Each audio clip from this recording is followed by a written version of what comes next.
कुछ लोग पूरे जीवन भर मेहनत करते हैं लेकिन उसका फल उन्हें प्राप्त नहीं होता है, और कुछ लोग पूरे जीवन बुरे कर्म करते रहते हैं और बावजूद इसके वो अच्छा जीवन जीते हैं। इसी प्रश्न का उत्तर जानने के लिए एक युवक एक सन्यासी के पास पहुंचा और सन्यासी के पास पहुंचकर उसने सन्यासी से कहा कि हे गुरुदेव, मैं कर्म के सिद्धांत के बारे में कुछ समझ नहीं पाता हूँ। जितना ही मैं इसके बारे में सोचता हूँ उतना ही उलझ जाता हूँ। कर्मों का फल बड़ा रहस्यमय तरीके से मिलता है और वो तरीका क्या है ये मैं जानता नहीं हूँ। जहां जहां मैं अपने आसपास देखता हूँ तो पाता हूँ कि जो बुरे कर्म कर रहे हैं वो जीवन में फल फूल रहे हैं, और जो लोग ईमानदार हैं, जो अपने सिद्धांतों पर कायम रहते हैं, वो लोग अपना जीवन कष्ट और दुख में जी रहे हैं। आखिर इसका कारण क्या है? आप जैसा ब्रह्मज्ञानी ही कर्म के सिद्धांत के बारे में पूरी जानकारी दे सकता है, जिससे पूरी मानव जाति ये समझने में सक्षम होगी कि अच्छे कर्म का फल अच्छा ही मिलता है और इसीलिए वो कभी भी बुरे कर्म की तरफ आकर्षित नहीं होंगे। सन्यासी ने पेड़ की तरफ इशारा करते हुए उस युवक से कहा कि इस पेड़ की शाखाओं को ध्यान से देखो। इस पे एक सांप रेंगता हुआ चिड़िया के घोंसले की तरफ जा रहा है। शायद वो चिड़िया के बच्चों को खाना चाहता है। चिड़िया के बच्चे अभी नादान हैं, बेचारे उड़ भी नहीं पाते। तुम उन बच्चों को कैसे बचा सकते हो? उस युवक ने कहा कि गुरुदेव, अगर मैं इस पेड़ पर चढ़ना जानता तो मैं उस सांप को उस शाखा से नीचे गिरा देता और नीचे गिराकर उसे मार देता ताकि वो किसी को भी क्षति ना पहुंचा पाए। लेकिन मैं तो दुर्भाग्यवश पेड़ पर चढ़ना जानता ही नहीं हूं। भला मैं किस प्रकार इसे बचा सकता हूं? दूसरा कोई रास्ता मुझे नजर भी नहीं आता है। ये उत्तर पाकर सन्यासी ने उस युवक से कहा कि पहले तुम मुझे इस सवाल का जवाब देना, फिर मैं तुम्हारे प्रश्न का उत्तर तुम्हें दूंगा। घर पर जाओ, अपने घर वालों से इस प्रश्न का उत्तर पूछो, अपने दोस्तों से पूछो और 2 दिन बाद मेरे पास आना। मैं तुम्हें यहीं पर मिलूंगा और जो भी उत्तर तुम्हें संतुष्टिपूर्ण लगे उस उत्तर को मुझे आकर बताना। युवक अपने प्रश्न का उत्तर ना पाकर निराशाजनक स्थिति में वहां से अपने घर की तरफ चल पड़ा। गांव का कच्चा रास्ता था। मौसम बड़ा सुहावना हो रखा था। ठंडी हवा का आनंद लेते हुए वो युवक यही सोच रहा था कि आखिर किस प्रकार उस सांप से उस चिड़िया के घोंसले को बचाया जा सकता है। और इसी सोच विचार में डूबा हुआ जब वो कच्चे रास्ते से अपने घर की तरफ बढ़ रहा था तो अचानक उसका पैर एक चींटियों के बिल पर पड़ गया, जिससे कि बहुत सारे चींटियों ने वहीं पर धरती पर अपने प्राण त्याग दिए। जब उसकी नजर उस चींटियों के बिल पर पड़ी तो उस युवक को बहुत हताशा हुई। उसका मन बहुत दुखी हो गया। उसने सोचा कि मैं सन्यासी के प्रश्न के बारे में ख्वामखा इतना गहराई से सोच रहा हूँ। मुझसे कितनी बड़ी भूल हो गई। अगर मैं सोच में ना डूबा होता तो शायद ये चींटियां मेरे पैरों तले नहीं आती। युवक बड़ा करुणावान था, इसीलिए तो उसके मन में इतनी संवेदना पैदा हुई कि चींटियां उसके पैरों तले आ गई और उसका मन इतना दुखी हो गया, इतना पश्चाताप से भर गया। वरना तो दुनिया में ऐसे भी लोग हैं जो इंसान को ही क्षति पहुंचा देते हैं, लेकिन फिर भी उनके मन में कोई करुणा का उदय ही नहीं होता, कोई पश्चाताप का भाव उनके मन में भरता ही नहीं। युवक ने मन ही मन में निश्चय किया कि मैं इस प्रश्न के बारे में ज्यादा नहीं सोचता हूँ, सीधा जाकर अपनी पत्नी से इसके बारे में पूछूंगा, फिर अपने दोस्तों से पूछूंगा और जो भी उत्तर मुझे संतुष्टिपूर्ण लगेगा वो सन्यासी को जाकर बता दूंगा। और जब ये सोच रहा था तो उसे ठोकर लगी और वो जमीन पर गिर पड़ा और उसका घुटना लहूलुहान हो गया। अब फिर से उस युवक को अपने ऊपर गुस्सा आ गया कि आखिर मैं ये सब सोच ही क्यों रहा हूँ। जब मैंने निश्चय ही कर लिया कि उसके बारे में सोचना ही नहीं है तो उसके हल के बारे में भी क्यों सोच रहा हूँ। इसीलिए वो खड़ा होकर अपने घुटने को सहलाते हुए उस पर थोड़ी मिट्टी लगाकर अपने घर की तरफ लंगड़ाते हुए चलने लगा।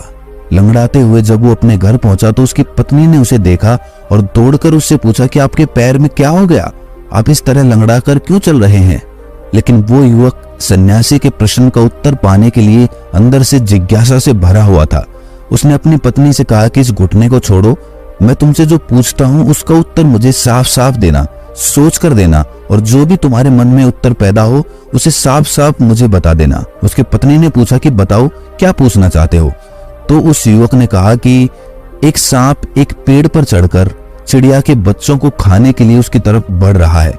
बच्चे अभी छोटे हैं, आसमान में उड़ नहीं सकते हैं, अपनी रक्षा नहीं कर सकते हैं और ना ही चिड़िया वहां पर है। तो तुम किस प्रकार चिड़िया के बच्चों को बचा सकती हो? उसकी पत्नी ने यह प्रश्न सुना और गहरी दृष्टि अपने पति पर डालते हुए उससे पूछा कि आपको हो क्या गया है? आप ये किस तरह का प्रश्न पूछ रहे हैं? पूछना है तो ये पूछिए कि घर का काम खत्म हुआ कि नहीं हुआ। अब युवक थोड़ा झल्ला गया। झल्लाहट में उसने अपनी पत्नी से कहा कि जो पूछता हूं उसके बारे में बताओ, और इस प्रश्न का क्या उत्तर हो सकता है, मुझे सीधा सीधा ये बताओ। अब पत्नी ने भी सोचा कि शायद कोई बड़ी बात होगी, इसीलिए इतना गुस्से से पूछ रहे हैं। इसीलिए उसकी पत्नी ने बड़ा सीधा सीधा उत्तर दे दिया। उसने कहा कि मुझे क्या पड़ी है चिड़िया के बच्चे को बचाने की, पहले मैं अपना घर तो बचा लूं, अपने घर को तो संवार लूं, फिर ही तो किसी की चिंता करूंगी। अपना पेट तो यहाँ पर भरता नहीं है, दूसरे की चिंता करते फिरो। युवक को ये एहसास हो गया कि मेरी पत्नी इस प्रश्न का उत्तर नहीं दे सकती, इसीलिए वो अपने मित्र मंडली में पहुंचा और उनसे जाकर इस सवाल के बारे में पूछा। एक मित्र ने उत्तर दिया कि बड़ा सा बांस अपने हाथ में ले लो और उस बांस से उस सांप को नीचे जमीन पर गिरा दो। इससे ना तो तुम्हें खतरा होगा और साथ के साथ वो चिड़िया के बच्चे भी सुरक्षित हो पाएंगे। दूसरे मित्र ने कहा कि बांस को उस सांप तक पहुंचाना बड़ा मुश्किल हो सकता है, क्योंकि पेड़ की शाखाएं इधर उधर फैली हुई होती हैं और उनके बीच में से उस बांस को उस सांप तक पहुंचाना बहुत ही असंभव कार्य प्रतीत होता है। इसीलिए पेड़ के तने के पास एक सीढ़ी लगा लो और उस सीढ़ी पर चढ़कर एक डंडा अपने हाथ में लेकर उस सांप के पास पहुंच जाओ और इसके बाद उस डंडे से उस सांप पर वार करो ताकि वो सांप नीचे जमीन पर गिर जाए। इस उत्तर का विरोध करते हुए उसके एक और दोस्त ने कहा कि यह भी हो सकता है कि तुम्हें उस सांप को छूने की आवश्यकता ही ना पड़े, तुम उस घोंसले को उठाकर उस पेड़ पे से नीचे उतार कर ले आओ, जिससे कि वो सांप उस घोंसले तक पहुंच ही ना पाए। तो इसका विरोध करते हुए उसके पहले दोस्त ने कहा कि भाई, चिड़िया के घोंसले को अगर तुम नीचे ले आए तो उन बच्चों की माँ यानी कि वो चिड़िया अपने बच्चों को ढूंढेगी कैसे? वो तो बेचारी वियोग में अपने प्राण त्याग देगी। तो ये तो कोई सही तरीका नहीं लगा। काफी जिद बहस होने के बाद उस युवक ने फैसला किया कि सबसे अच्छा तरीका यही है कि सीढ़ी लगाकर उस पेड़ पर चढ़ जाओ, डंडे से उस सांप पर वार करो जिससे कि वो जमीन पर गिर जाए। इसके बाद तो वो चिड़िया के बच्चे सुरक्षित रहेंगे। और ये उत्तर पाकर 2 दिन बाद वो युवक उस सन्यासी के पास पहुंचा। सन्यासी उसी पेड़ की छांव में बैठा हुआ अपने ध्यान में मग्न था। जब युवक उस सन्यासी के पास पहुंचा तो वो चुपचाप उस सन्यासी के पास जाकर बैठ गया। उसने उस सन्यासी को टोका नहीं, क्योंकि वो ध्यान में मग्न था और युवक नहीं चाहता था कि वो सन्यासी अपने ध्यान में से बाहर आए, इसलिए वो खुद उनके ध्यान से बाहर आने का इंतजार करने लगा। कुछ देर बाद जब सन्यासी ने अपनी आंखें खोली तो उसने युवक से कहा कि मैं तुम्हारा ही इंतजार कर रहा था, क्या तुम इसका उत्तर ढूंढ भी पाए या नहीं? क्या तुम्हें कोई उत्तर संतोषजनक लगा? तब उस युवक ने अपना उत्तर उस सन्यासी को बता दिया। ये उत्तर सुनकर सन्यासी जोर जोर से हंसने लगा। इतना जोर से हंसा कि उसके पेट में दर्द होने लगा। ये हंसी देखकर वो युवक बड़ा आश्चर्यचकित हो गया। उसने सन्यासी से कहा कि गुरुदेव, आप इतना क्यों हंस रहे हैं? भला इसमें हंसने की क्या बात है?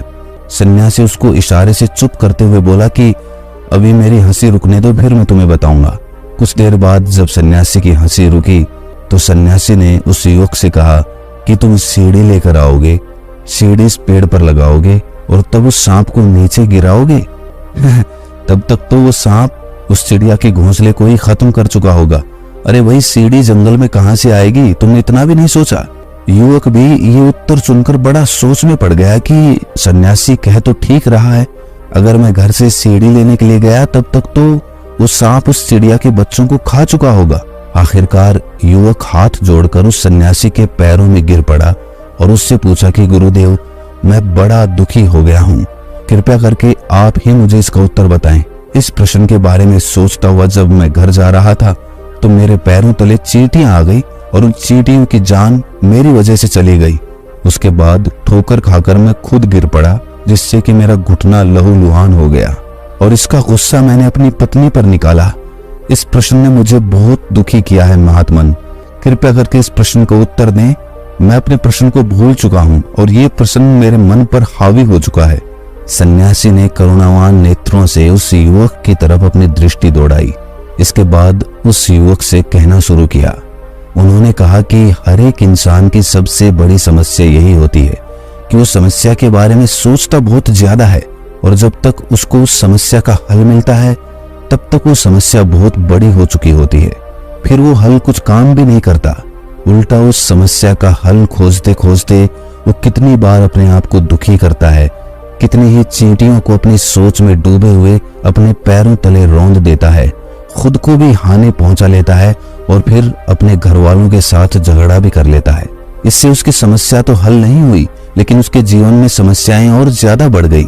इसीलिए सबसे ज्यादा आवश्यक यही है कि वर्तमान में रहकर पहले उस प्रश्न के बारे में गहराई से सोचा जाए और फिर ये विचार किया जाए कि क्या सच में ये प्रश्न भी है या फिर ये सिर्फ एक माया का रूप है जो आपके मन को, आपके मनो मस्तिष्क को असमंजस में डाल देगा। युवक ने कहा कि गुरुदेव, मैं कुछ तो समझा हूं, लेकिन आपकी बात को पूरी तरह से नहीं समझा हूं। मैं ये तो समझ गया कि आपने जो प्रश्न पूछा उस प्रश्न ने मुझे वर्तमान से खींचकर भविष्य में स्थापित कर दिया। इसीलिए मैं सोच में डूबा हुआ जब रास्ते से जा रहा था तभी मेरे पैरों तले वो चींटियां आई। अगर मैं वर्तमान में होता तो मैं उन चींटियों को देख पाता और खुद अपना घुटना भी नहीं छिलवाता और साथ के साथ मेरा परिवार के साथ भी कोई झगड़ा नहीं होता। सिर्फ मेरे वर्तमान में ना उपस्थित होने के कारण ये सारी समस्याएं पैदा हुई और मैं वर्तमान में इसीलिए उपस्थित नहीं रह पाया क्योंकि मेरे मन में आपका प्रश्न चल रहा था।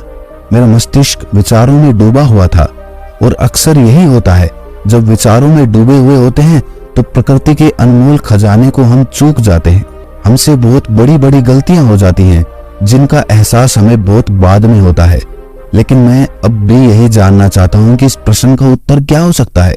तब सन्यासी ने बड़े निर्मल भाव से कहना शुरू किया कि तुम उस चिड़िया के बच्चे को बचाने के लिए कुछ भी नहीं कर सकते थे। ये प्रकृति का नियम है और क्या तुम प्रकृति से बड़े हो सकते हो? वो नागिन जो उस पेड़ पर उस चिड़िया के बच्चे को अपना आहार बनाना चाहती थी, वास्तविकता में वो खुद गर्भवती थी और उसे अपने बच्चों को जन्म देने के लिए ऊर्जा की आवश्यकता थी। उसे खाना चाहिए था, वो भूखी थी बहुत दिनों की और इसीलिए वो नागिन भी अपनी जगह गलत नहीं थी। वो इतनी मेहनत करके इस पेड़ पर चढ़ी थी और अगर तुम उसका आहार उससे छीनते तो तब भी तुम पाप के भागी तो बनते ही। अपने मन में तो तुम ये सोचते कि तुमने एक बहुत बड़ा पुण्य कर्म किया है, लेकिन वास्तविकता में तुमने बहुत बड़ा पाप किया होता। प्रकृति के नियम अपने अनुसार चलते हैं, हमें उन नियमों को तोड़ मरोड़ कर देखते हैं और इसीलिए फल की इच्छा करने लगते हैं। वास्तविकता में जिसे हम पुण्य कर्म कहते हैं, क्या वो सच में पुण्य कर्म होते भी हैं? इंसान को भूखा तड़पते देखकर हम आगे बढ़ जाते हैं और वहीं पर कोई जानवर हमारे पास आकर अपनी पूंछ हिलाने लगता है तो हम उसे खाना खिलाने लगते हैं। जो मनुष्य अपने अहंकार से मुक्त होकर निस्वार्थ भाव से बिना किसी ईर्ष्या के किसी की सहायता करता है तो वही कर्म फलित होता है। लेकिन याद रहे, उस कर्म के साथ फल की चिंता जुड़ी हुई नहीं होनी चाहिए। अगर किसी कर्म में फल की इच्छा जाहिर हो रही है तो वो कर्म नहीं रह जाता, वो हमारा स्वार्थ होता है। इसीलिए कोई भी कर्म करने से पहले उसके फल की चिंता कभी मत करना। लेकिन यहाँ तो बिल्कुल उल्टा होता है, जो भी कर्म हम करते हैं उसकी फल की चिंता पहले ही कर लेते हैं। पढ़ाई कर रहा हूँ तो ये सुनिश्चित पहले ही कर लिया जाता है कि बड़े होकर क्या बनना है। अगर मंदिर में जाते हैं तो भगवान से क्या मांगना है, क्या प्रार्थना करनी है, ये भी पहले ही सुनिश्चित कर लिया जाता है। और वास्तविकता में अगर खुद को परखा जाए तो हमारा ज्यादातर समय उस फल की चिंता में ही व्यतीत होता है। हम ये कर्म करेंगे तो हमें ये फल प्राप्त होगा, अगर मैं इतनी मेहनत करूंगा तो मुझे फल जल्दी प्राप्त होगा, और तमाम तरह के विचार हमारे मस्तिष्क में चलते रहते हैं। आप खुद सोचिए, अगर इस तरह के विचार के साथ कर्म किए जाएंगे तो क्या वास्तव में वो कर्म कहलाएंगे? अपने आप से सवाल करिए। अगर सिर्फ आप कर्म करते, फल की चिंता ना करते, तो सोचिए आप उस कर्म को कितनी गहराई से करते। लेकिन यहाँ पर एक बड़ी समस्या खड़ी होती है। अगर कर्म के फल की चिंता नहीं की जाएगी तो कर्म किया ही क्यों जाएगा? ये सवाल पूछा जा सकता है। एक इंसान बड़ा होकर डॉक्टर बनना चाहता है, इसीलिए वो डॉक्टर बनने की पढ़ाई करेगा। अगर वो ये सोचेगा ही नहीं कि उसे बड़ा होकर डॉक्टर बनना है तो वो डॉक्टर की पढ़ाई क्यों करेगा? और अगर इसी तरह सोचा जाए तो फिर तो बुरा कर्म करने से पहले भी इंसान कभी सोचेगा ही नहीं, क्योंकि फल की चिंता तो करनी नहीं है। तो बुरा कर्म और अच्छा कर्म, इस तरह की चीज तो कुछ होगी ही नहीं दुनिया में। फिर तो बुरे कर्म करने वाले भी अपने आप को महान समझने लगेंगे। बिल्कुल, ये सवाल सही है, लेकिन अगर गहराई से सोचा जाए तो जो कर्म के पीछे का भाव होता है वो आवश्यक होता है।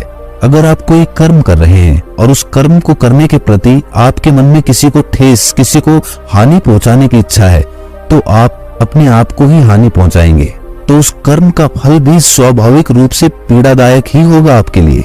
उसी प्रकार अगर कोई इंसान दूसरे इंसान की तकलीफ को देखकर ये सोचता है कि मुझे डॉक्टर बनना है, दूसरों की बीमारी दूर करनी है, तो ये उसका भाव सच्चा है और इसीलिए जब वो कर्म करेगा तो उसका फल भी उसे वैसा ही प्राप्त होगा। लेकिन दूसरे प्राणियों के हित के बारे में भाव पैदा किए बिना अगर कोई इंसान डॉक्टर बन भी जाता है तो वो एक अच्छा इंसान नहीं बन पाएगा। लेकिन जिसके मन में भाव अच्छा होगा, चाहे वो डॉक्टर ना भी बनना चाहेगा, लेकिन वो एक इंसान अच्छा बनेगा और वो भविष्य में अच्छा फल प्राप्त करेगा। जीवन को बेहतर तरीके से जीना, जीवन में करुणा का भाव उदय होना, दूसरों के प्रति प्रेम जागृत होना, यही जीवन के आनंद होते हैं। और जो मनुष्य इन भावों को अपने मन में जगा लेता है वो देवता स्वरूप हो जाता है। किसी भी कर्म को करने में निष्ठा, प्रेम और करुणा होनी चाहिए। उसके बाद उसका फल जो भी प्राप्त होता है उसे प्रसाद समझकर ग्रहण कर लेना चाहिए। लेकिन लोग अपने कर्म को करुणापूर्ण होकर, प्रेम से भरकर, निष्ठापूर्वक करने के बजाय उस कर्म के फल की चिंता में ही अपना समय व्यतीत करते रहते हैं, उसी के बारे में सोचते रहते हैं और इसकी वजह से उन्हें तकलीफ भी बहुत होती है, क्योंकि जो फल प्राप्त होगा वो कब होगा ये कभी भी सुनिश्चित नहीं होता है। प्रकृति के नियम किसी एक इंसान के लिए नहीं बदले जा सकते हैं, वो हर एक इंसान के लिए बराबर काम करते हैं। आपके लिए या मेरे लिए या कोई आदमी जो मंदिर में जाकर भगवान के सामने प्रार्थना कर रहा है, उसके लिए प्रकृति के नियम कुछ अलग नहीं हो सकते हैं। प्रकृति का नियम, अगर भगवान भी अवतार बनकर धरती पर पैदा हो रहा है तो उसके लिए भी उसी तरह से काम करेंगे जिस तरह एक साधारण इंसान के लिए करते हैं। रास्ते पर चलने वाला आदमी अगर बार बार अपनी मंजिल के बारे में सोचेगा तो वो रास्ते का आनंद कभी नहीं उठा पाएगा, उल्टा वो रास्ते से थक जाएगा। बार बार ये सोचेगा कि मंजिल अभी तक तो नहीं आई, इतनी देर हो गई मुझे चलते हुए, और ये सोच सोच कर वो खुद को तकलीफ देता रहेगा। लेकिन मंजिल उसके सोचने से या उसके विचारने से या उसके तकलीफ में होने से उसके पास चलकर नहीं आएगी। मंजिल तो सबके लिए उतनी ही दूर होती है, लेकिन जो लोग रास्ते का आनंद लेते हुए चलते हैं उनके लिए मंजिल दूर भी होती है, लेकिन दूर होने के बाद भी उन्हें थकावट महसूस नहीं होती है। वो अपने फल की चिंता नहीं कर रहे हैं, मंजिल पर पहुंचने की उन्हें जल्दी नहीं होती है। और जो अपनी मंजिल पर जल्दी से जल्दी पहुंचना चाहता है वो थोड़ी ही देर में थक जाता है। इसके बाद वो अपना रास्ता बदल लेता है, अपनी मंजिल बदल लेता है और उस मंजिल पर भी नहीं पहुंच पाता, और इस तरह दर बदर भटकते भटकते वो किसी मंजिल तक नहीं पहुंच पाता और आखिर में थक कर अपनी एक जगह पर बैठ जाता है और खुद ये सोचता है कि शायद मुझसे ही कुछ गलती हो गई और इसीलिए मैं अपनी मंजिल तक पहुंच नहीं पाया। 1000 जगह कुआं खोदने से अच्छा है एक जगह पर मिट्टी को खोदा जाए, तो शायद वहां पर पानी निकलने की संभावना ज्यादा बनेगी। कर्म का फल किस प्रकार मिलेगा, किस रूप में मिलेगा, कितना मिलेगा, ये सब वो सवाल हैं जिनसे हम खुद को परेशान करते रहते हैं, लेकिन इनका जवाब किसी के पास नहीं होता है। इसीलिए इनका उत्तर खोजने के लिए किसी के पास मत चले जाना, वरना तो सिर्फ आपका बेवकूफ बनाया जाएगा। जीवन को भरपूर आनंद के साथ जीना अपने आप में जीवन जीने का लक्ष्य होता है, और उससे बड़ा लक्ष्य जीवन का क्या हो सकता है। अगर आप अपने जीवन को मग्न होकर आनंद में जीते हैं तो भला इससे बड़ा आनंद, इससे बड़ा लक्ष्य जीवन का क्या हो सकता है। और समझ लेना यह भी आवश्यक है कि आनंद और सुख में बहुत बड़ा अंतर होता है। सुख को आनंद समझने की गलती मत करना। एसी में बैठने से आपको सुख मिल सकता है, लेकिन आनंद तो आपको सुहावनी हवाओं में या बारिश में भी प्राप्त हो सकता है, या धूप में भी मिल सकता है, या फिर आंधी में भी प्राप्त हो सकता है। आनंद किसी चीज से बंधा हुआ नहीं होता।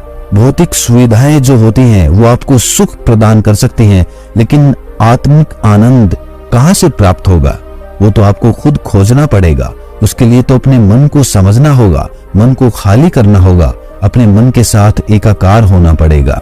लेकिन कभी एसी के सामने या गाड़ी में बैठे हुए अपने आप से बातें की है, अकेलेपन के साथ समय गुजारा है? अगर गुजारा होता तो अपने अकेलेपन का आनंद भी समझ में आने लगता, लेकिन कभी खुद के साथ समय बिताया ही नहीं और दूसरों के पास अपनी मंजिल को ढूंढता रहा और आखिर में पाया कि दूसरे कहीं पहुंच गए और मैं वहीं का वहीं रह गया। जो लोग दूसरों में अपनी मंजिल खोजते हैं वो खुद से बिछुड़ जाते हैं। मंजिल तो कोई प्राप्त होती नहीं है, लेकिन वो खुद को भी खो देते हैं। अपने आप से प्रेम करो, जीवन जीने को अपना लक्ष्य बनाओ, दूसरों में अपने आप को मत खोजो, अपनी आंखों में खुद की सच्चाई को देखने की कोशिश करो। उसके बाद दुनिया तुम्हारे पीछे होगी, दुनिया तुम्हारे साथ होना चाहेगी, लेकिन तुम अपने एकांत के आनंद में डूबे रहोगे। तुम्हें कोई फिक्र नहीं रहेगी कि दुनिया क्या कहती है, क्या सोचती है, कितना तुम्हारे पीछे आना चाहती है। और जो इंसान अपने एकांत का आनंद उठाना सीख लेता है वो देवता तुल्य हो जाता है। भगवान भी उस पर पुष्पों की बारिश करते हैं। तो दोस्तों, कैसी लगी ये कहानी आपको कमेंट सेक्शन में जरूर बताना, और अच्छी लगी हो तो इस चैनल को सब्सक्राइब करके नोटिफिकेशन बेल को जरूर प्रेस करना। तो मिलते हैं अगली कहानी में, तब तक के लिए अपना ख्याल रखें।